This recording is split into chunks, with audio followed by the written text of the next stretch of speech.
How do you prepare differently for someone like Crawford? Yeah, you watch Saunders fight, right? Which one? The Saunders. Oh, He pissed me off.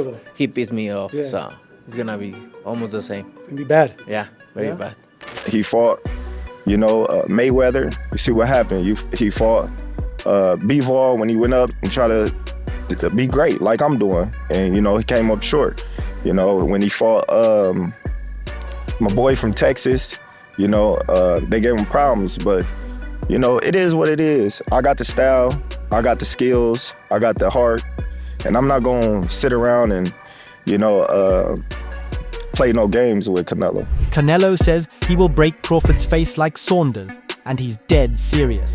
In a heated interview following their fiery press conference, Canelo Alvarez didn't hold back as he opened up about how things just got personal.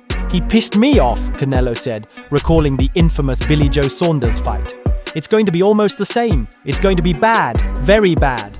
I don't respect him anymore because he say I'm not gonna do what they want me to do and this and that. And then he tried to, maybe Turki Alalshikh told him, hey, you need to do something. The tension reached a boiling point in Riyadh when Crawford allegedly tried to get under his skin, prompting Canelo to shove him during their face-off. He seemed nervous. Maybe Turki told him, hey, you need to do something. So he walked up on me, and that's why I pushed him, Canelo explained. You seem so nervous in Riyadh. So and he tried to walk me back, and that's why I pushed him. And I guess, hey, don't with me. While Crawford is moving up in weight for this showdown, Canelo isn't taking him lightly. I've been in his situation before, jumping weight classes.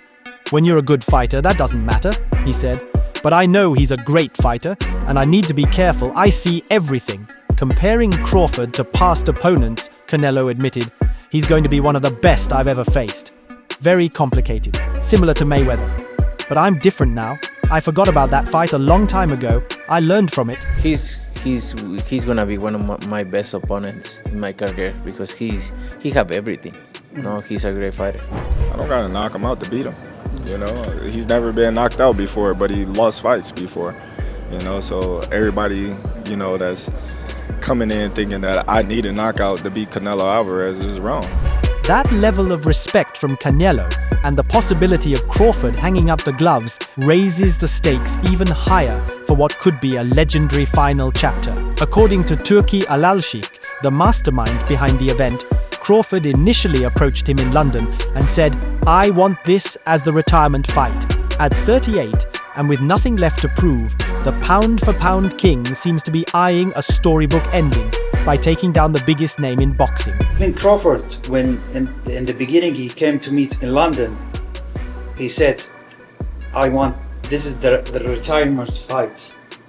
But now I see it in the eyes of Crawford because he loved boxing. What's more shocking? Crawford reportedly didn't even ask for a rematch clause, showing supreme confidence, or perhaps signaling he's truly ready to walk away. Whether Canelo has a rematch option remains unclear, but Crawford's quiet exit plan just added a whole new layer of intrigue to this already historic showdown. Because he loved boxing, and Crawford, he cannot judge his age. Because he's focusing, he doesn't drink, he's doing a lot of exercise and all the time training. But while Crawford may be planning his quiet exit, not everyone is buying into the respectful build-up, especially Oscar De La Hoya, who just lit a fire under the promotion with some sharp criticism. In his Clapback Thursday segment, De La Hoya torched the build-up to the mega fight, calling it lame, scripted, and ridiculous. He mocked the now viral image of Canelo and Crawford having dinner together like old friends, sarcastically asking, can you imagine Muhammad Ali and Joe Frazier having dinner before their fight?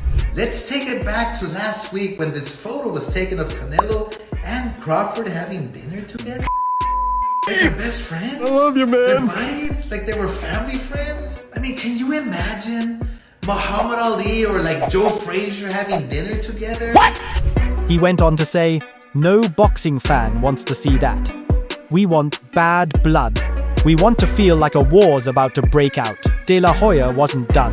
He dragged Canelo for teasing a WE appearance, saying, that's great, But before you wrestle The Undertaker, how about you finally fight David Benavidez? Maybe you will see me in the WWE. Okay, great, Canelo, but please first, before you fight The Undertaker, can you please fight David Benavidez? No. And here's the moment where the script told them to shove each other. He also took shots at the forced push during the press conference, calling it scripted nonsense, and saying, if Crawford really wanted to make Canelo mad, he should have just mentioned the tainted meat and the failed drug tests. And then came the burn for Dana White, who De La Hoya called a walking billboard for affliction and a Neanderthal. He clowned the UFC boss for dodging questions and attacked his track record, saying, "You haven't built a star in 5 years, man. Maybe do your job instead of jumping into boxing every time the UFC is drowning in debt." You wanna actually make Canelo mad? Just tell the truth about him and his tainted meat. And Canelo failed 2 drug tests?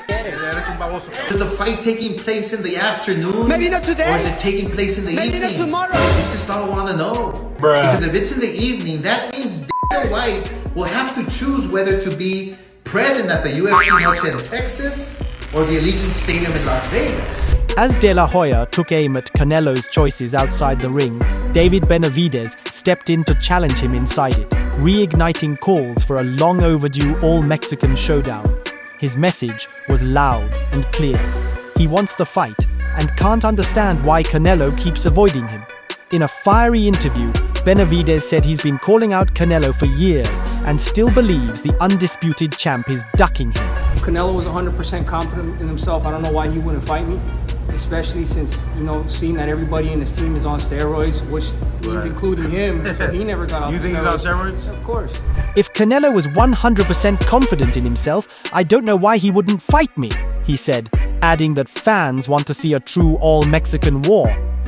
Benavidez also doubled down on past steroid accusations, saying everybody in his team is on steroids, which means including him, and questioned, how do 5 people from your camp get caught? Asked if the fight will ever happen, Benavidez said he isn't sure. If he doesn't want to fight me, it's unfortunate for the fans, but that's a fight that'll get left on the table. To be honest with you, bro, I don't know. My goal right now is just to, become the best and beat the best that's out there, the best that's willing to face me. If he doesn't want to fight me, then that's a fight that's going to get left on the table. It's going to be unfortunate for the fans, but... He suspects Canelo is avoiding him to protect his legacy. Once I beat him, all his fame goes to me. I don't think he wants that. Still, Benavidez says he doesn't personally dislike Canelo, just wants the fight the fans deserve. While Benavidez believes Canelo is avoiding him to protect his legacy, Terence Crawford is chasing that same legacy head-on, with his sights set on Canelo for a very different reason. In a candid interview, the pound-for-pound king revealed when the seed was first planted. It was a few years ago, when rumours of Errol Spence possibly facing Canelo started circulating.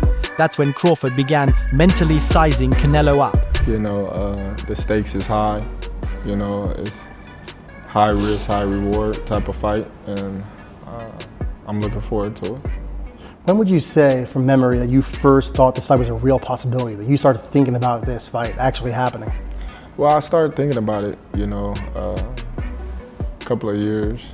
I started thinking, how tall is he? How long are his arms? Let me see what I'd be working with, he said. He even started attending Canelo's fights, observing him up close. When he walked out of the ring, I was like, he's not that big, Crawford recalled with a smirk. But what really pushed it into reality was a sit-down with Turki Alalshikh. He asked me what fight I wanted, and I said, Canelo, Crawford explained. He's the last great fighter of our era. This is like fighting Pacquiao, Mayweather, or De La Hoya. It's a once-in-a-lifetime type of opportunity. Sizing him up like that and going to his fights and things like that, and when he walk out the ring, I'm looking at him like, all that big. So me talking with Turki and Turki not wanting to fight, and me like, yeah, this is the fight that I want. And Crawford isn't just talking the talk, he's walking in without a rematch clause. That's confidence, or maybe something deeper. High risk, high reward, he said, but when I beat him, the credit's all mine. he knows the stakes are massive. Not just becoming undisputed in a third weight class, but taking out an all-time great at 168.